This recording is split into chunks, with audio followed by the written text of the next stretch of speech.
احساس آزادی تحریر فرحت خان کاکڑ۔ وطن کی آزادی کی احساس یقیناً وہ عظیم جذبہ ہے جس کی گہرائی ہر محب وطن کی جسم میں موجود لہو کے ہر بوند کو اپنی محبت سے سرشار اور اپنی سرزمین کی خاطر جان کا نذرانہ پیش کرنے کے لیے جھکنا رکھتی ہے۔ یہی وہ عظیم جذبہ ہے جس کی بنیاد پر تاریخ کے نسخے ہمیں مختلف ادوار میں مختلف اقوام، جو چھوٹے ہو یا بڑے، امیر ہو یا غریب، خوشحال ہو یا بدحال، مگر ہر تغیر کے باوجود ہر قوم اپنے مقدس سرزمین پر اپنی زندگی تو کیا اپنے نسلیں بھی قربان کر دیتے ہیں۔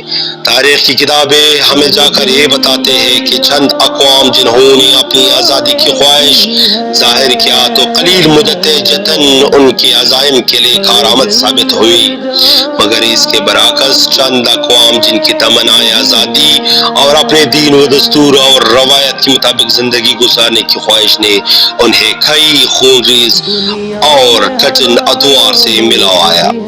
ایک قوم کی آزادی کی قدر و اہمیت اور حب الوطنی کی جذبے کی طول اس وقت قدریں مختلف ہو جاتی ہے جب قوم کا باشندہ اپنے دیش کی حصول آزادی اور امن کی خاطر دربدر ہونے والے لاکھوں خاندان، قربان ہونے والے بے شمار شہیدوں اور موت کی گھاٹ سے اپنی شجاعت کے بل بوتے زندہ نکلنے والے عظیم غازیوں کی داستان پیش نظر کرتے ہیں۔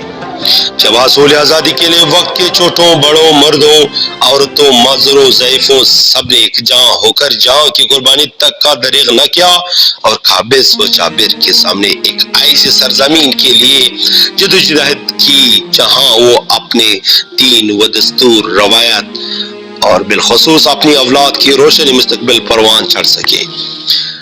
مندرجہ بالا تفصیل ہی میرے قوم کا کچھ ایسی تلخ اور حقیقت پر مبنی داستان کی ترجمانی کرتا ہے جس کو انہوں نے بلا جھجک و خوف اور شجاعت و بہادری کے ساتھ گلے لگایا، مگر اپنی مقاصد اور اولاد کی خاطر کوئی سمجھوتا نہ کیا اور اپنی ایمانی اور قومی جذبے تلے جدوجہد جاری رکھی۔ اس طرح عرصہ طویل بعد غلامی کی گہری اندھیرے کو موت آ گیا اور تیز روشنی سے منور اور خوشحالی و ترقی کے کرنوں سے چمکتا ہوا اس قوم پر آزادی کی آفتاب طلوع ہوا۔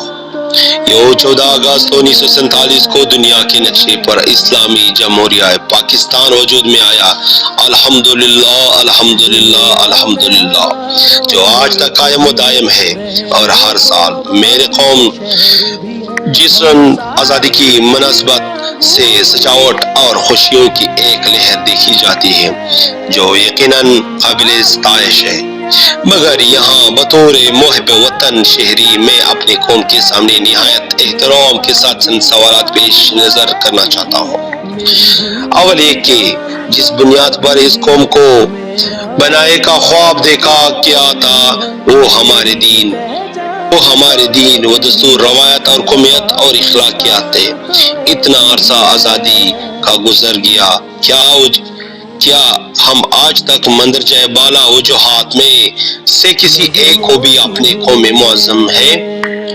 کیا ہم آج تک مندرجہ بالا وجوہات میں سے کسی ایک کو بھی اپنے قوم میں معظم میں عام کر چکے؟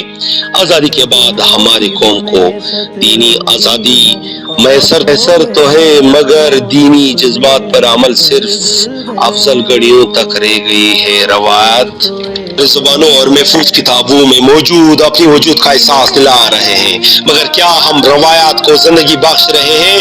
دین سے دوری اور روایت سے انحراف نے ہماری قومیت کے دعوے کو مانند کمزور کر دیا ہے، اور اسی طرح آزادی کی عظیم نعمت نے ہمیں اتنی گہری نیند سلا دیا ہے کہ اپنی معاملات و اخلاقیات پر نظر دوڑانے کی تقریب مشکل ہی لگ رہی ہے۔ دوسرا یہ کہ کیا کسی قوم کے لیے اپنے وطن سے محبت کرنے کے لیے صرف فقط جذبہ حب الوطنی ضروری ہے؟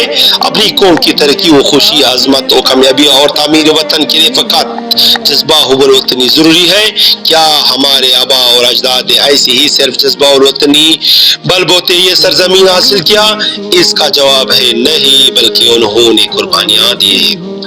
تیسرا اور آخری یہ ہے کہ اگر ہم اوپر کیے گئے دو سوالات کی خالی جگہ پر کرنے کی تکلیف نہیں کر سکتے تو کیا ہم کو یوم آزادی منانے کی استحقاق حاصل ہے؟ فیصلہ آپ پر۔ میرے خیال میں تو یہ حقوق ان کے حصے آتا ہے جو اپنے وطن کے نظریات پر عمل پیرا ہے۔ یہ ان کا استحقاق ہے جنہوں نے اس چمن کے خواب دیکھے اور اپنے سبب کچھ قربانیاں دے، مگر وائے افسوس انہیں یہ خوشی نصیب نہ ہوئی۔ اب اگر آپ اپنے ایمان اور زمین کی روشنی اس قوم کی نظریات اور قوم کی بنانے والی عظیم ہستیوں کے ان عظیم مقاصد اور وجوہات پر عمل کرنا اپنا فریضہ سمجھتے ہیں تو پھر میرے اور اس قوم کی بنانے والے لاکھوں ساتھیوں، شہیدوں اور غازیوں کی طرف سے آپ کو جشن آزادی مبارک ہو۔